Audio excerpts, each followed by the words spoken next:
In the last episode we have seen up to the principle of getting PV cells. Now we are going to see the classification of solar cells. Solar cells are classified as solar crystalline technology, thin film technology, monocrystalline PV cells, amorphous silicon PV cells, multicrystalline PV cells, polycrystalline PV cells, or non-silicon based.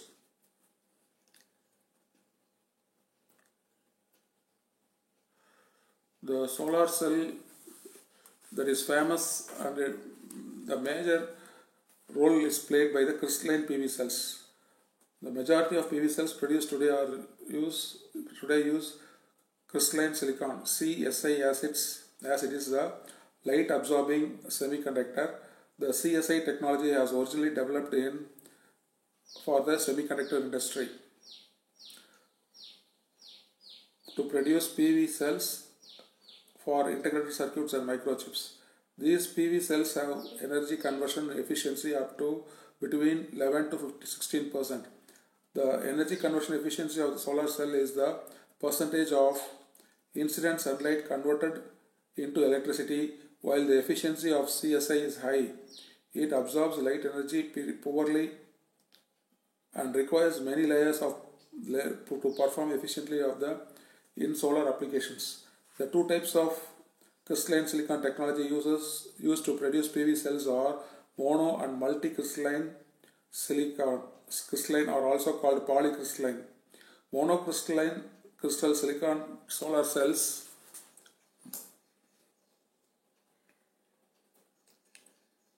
monocrystalline technology uses thin wafer of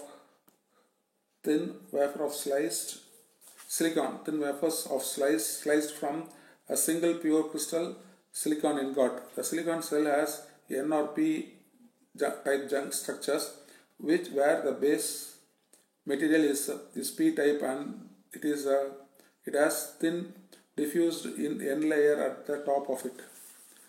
The polycrystalline is cut from the multi-crystal facet.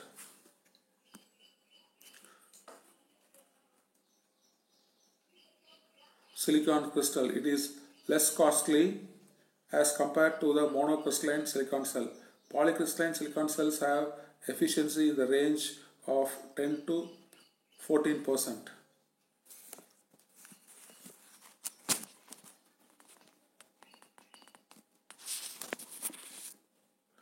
The next major task is to reduce the cost and raise the efficiency of the solar cell. If the cells are to be used more widely for generating electric power, their cost must be reduced substantially. The following points are considered for reducing the cost. 1. Reduction in cost of production of monocrystalline silicon. Development of less expensive forms of silicon. Less expensive alternative semiconductor material. Use of a larger proportion of solar energy. Use of alternatives in conventional P and N junction. Use of concentrating collectors to increase the electric power output per unit area of the semiconductor devices. Growth of more monocrystalline silicon ribbons can allow for considerable reduction in cost of generating electricity per unit.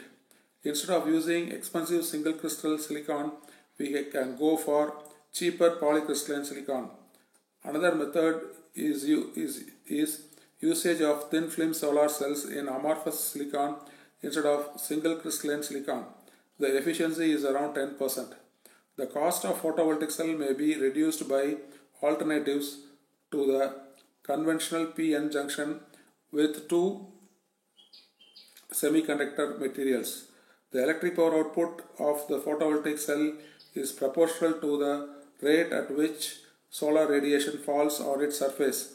So the output of the cell of given area can be increased by combining it with the solar concentrating collectors. The basic objective of all the process is to reduce the cost of electricity generated by the photovoltaic process.